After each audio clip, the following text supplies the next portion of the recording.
Thanks for joining us, Tori. We're having this conversation during Disability History Month, and it's also been 4 years since the Law Society published its Legally Disabled report, which was a really significant piece of research when it released at the time. I was wondering if you could tell us a little bit about why that report was so important and some of the key findings from it. Hi, Dean. Thanks for having me. Yes, as you say, it's been 4 years since the Law Society published the Legally Disabled report, and that was a piece of academic research that was done by Professor Debbie Foster from Cardiff University in conjunction with the Law Society's Disabled Solicitors Network. And it was key because it's one of the first times that people have really dug down into the experience of disabled people within the profession. And there were lots of findings about, disabled people's experiences. There was also some from law firms' experiences, and what came across key there, I think, was surprise maybe by law firms about how many disabled people there probably were in the profession that they just not keyed into. And some of the other things that came up were this concept called misplaced paternalism, which is where, for the best reasons, people are deciding that maybe disabled people can't do things. So it means that quite often they were missing out on dealing with key clients or doing high-profile pieces of work, which super important when you come to things like promotion, but because the disabled people weren't being given the option of saying yes I can do that or no I can't do that, it was being decided for them, and therefore they're not progressing as well as their peers, and all that feeds into a low disclosure rate in the profession. So we've got a disclosure rate of about 10% lower than the general population. And it's unlikely that we just don't have that many disabled people in the profession. It's far more likely that people are not feeling able to come forward and make those disclosures or declarations of disability and asking for, adjustments that they need to support their progress. And I think one of the biggest things that can help is top-down culture. And it's really that shift towards, being more inclusive that we're seeing anyway, from all different, areas of equality, diversity and inclusion. And, it just needs to pick up on disability slightly more, I think, and that would be a really good jumping off point. And I think that report has been really useful for us internally as we developed our disability confidence practices. And we signed up to the Business Disability Forum shortly after the report was launched. It was really useful to help us really think about our workplace adjustments processes and how we communicate those to make it clear what we offer and how people can get the support when they need it. So it's definitely got us thinking, and I'm sure it got a lot of other firms thinking about their disability confidence journeys as well. How did you see law firms and the profession react to the report, and what sorts of efforts have they taken to become more disability confident? I think, as you said, it's just shone the light a little bit more on disability. Sometimes it gets left behind in bigger ED&I processes, and I think partly that's because people aren't quite sure what to do about it, and partly just because it's the low disclosure rates. You need the numbers there in a way to get the focus on it, which is why we said this report was so important. And things like you mentioned, disability passports are such great things because it stops the disabled person having to continually explain why they need certain support or what their condition is or how it affects them. It's one of the really brilliant things that I think's come through things like this. And the Law Society's Disabled Solicitors Networks published some easy wins. So if you're not sure where to start with your sort of support journey, that's a nice document to just sort of start ticking off the really sort of minimal things that start making a difference and start making it feel more inclusive for disabled people. And it's just really, like I said, increase the awareness, and the more people know, the more people are aware, you know, the more that tide turns to it being something that's thought about, I guess, at the beginning of design for things as well, rather than it being an afterthought of, oh, now we need to do something about, you know, disabled employees, when it's just at the heart of everything. That's such a good sort of position to go off, and I think that's increasingly where we're getting to. So it sounds like there's some progress that's being made, which is really positive. And as you say, that's a lot to do with that increased awareness and increased focus since the report was launched. What do you think our focus needs to be next as a profession? Where do you think we need to get to? So I think, like you said, awareness is a great starting point.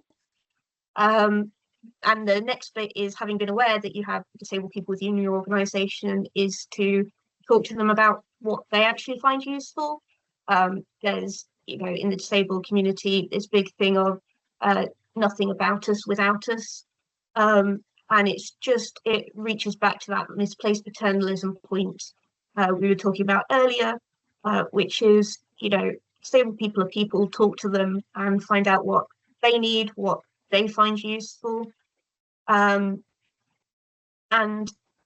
you know, that increased awareness is useful for all sorts of things. It puts you really at the heart of design around disabled people. They're not an afterthought. And the Law Society is also putting out some guidance around tech and disability. And that's partly for reasonable adjustments. It talks about things like being aware that when your systems update, that might knock out the screen readers for people with visual impairments. And it's just being aware of those things, making life a little bit easier for disabled people within your organisation, which will support them to achieve their best at their jobs. Very right. And in terms of, you know, we've talked about some of the challenges, we've talked about where we want the profession to get to. What about the lived experience of disabled people in the profession? I'm sure you speak to a lot of members of the Disabled Solicitors Network. What are they telling you about how they're experiencing their working lives within the legal profession? I think a lot of them have found that largely it's language that makes the difference. I mean, there are some, you know, big things that we learned as well in COVID, where everyone went and worked remotely. And that's been adjustments that people have been asking for a long time. So not forgetting about those things. But as I said, language, I think, is almost at the heart of it. And it's making sure that you think about what you say, but you don't overthink it. For instance, you know, if you see someone with a cane, don't necessarily go, oh, what's wrong with you? You know, but do go, do you need anything? Can I do anything? And if they say no, then take them at their word and, you know, leave them to it. And, you know, sometimes it's heartbreaking to hear lived experience. You hear people who have been denied training opportunities, or, you know, people who can't get access into courts to do their job. But I really do think that, like you said, there's a lot of positive things that are happening. And so that lived experience is being taken into account. And it's been supporting us to put out things like our Easy Wins guidance, which just gives you, you know, those things that you can tick off to make your culture more inclusive. And yes, as I said, I think language goes to the heart of it, because once you start being aware of your language, that starts to change your whole outlook on things.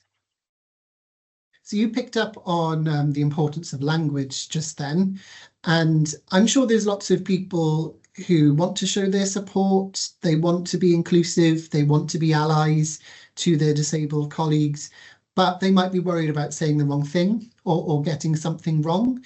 And sometimes that can really prevent people from talking about disability. And I know that the Law Society is producing some guidance soon that can help people with that. I was just wondering if you'd be able to tell us a little bit about that new guidance. Yes, so the guidance is, I guess you call it a glossary of terms. And some of those are best practice. Some of those are things that are maybe a bit outdated now or not as appropriate anymore. And it's a good, I guess, piece of guidance to look at just to refresh, or if you're feeling slightly unsure on how to refer to something, then definitely go to that and it will help you out. But I think one of the main things is just remember that your disabled colleagues are people, and they will forgive you if you get it wrong. You know, there may be times when someone's exhausted and had things said to them wrong the entire day, and they might get a bit short about it, but overall, they're fairly forgiving. And just think about what you would be happy with being asked about. There's so many things that can come to mind, but sometimes with really visible disabilities, people who need walking aids, for instance, people will go, "Oh, what's wrong with you?" or "What have you done?" And that can be quite exhausting for the disabled person to constantly be like, "Here's my medical history." And then they feel like they have to justify why they're using that thing. And if they're seen not using it, it becomes a lot more complex. Whereas if you see someone doing, with a walking aid, you could just go, "Oh, I see you've got a walking aid. Do you need anything? Can we get you something? Do you need me to hold the door for you?" And if the person says no, just, take them at their word. And like I said, just talk to people, just think about what you'd be happy with. Listen to what other people are saying, and perhaps, as you would for LGBTQ colleagues, stand up when you hear things that are slightly off color. Just listen to the language of people around you, and I guess turn up all the time for it. So it's exhausting to have to constantly think about your language and other people's language, but it's exhausting for the disabled person as well. So, it's just remember they're people and think about what you'd be happy with and listen to the disabled person. I think that's key, really. And that can apply to whatever situation or country you're in. Terminology might be slightly different in different countries, but remember that disabled people are people first, and just approach them with politeness and care as you would any other colleague. That's really, really good advice for us to end with. Thank you so much for your time. We look forward to finding out more about this new terminology guide. And thank you very much for joining us and helping us mark Disability History Month, Tori. Thank you.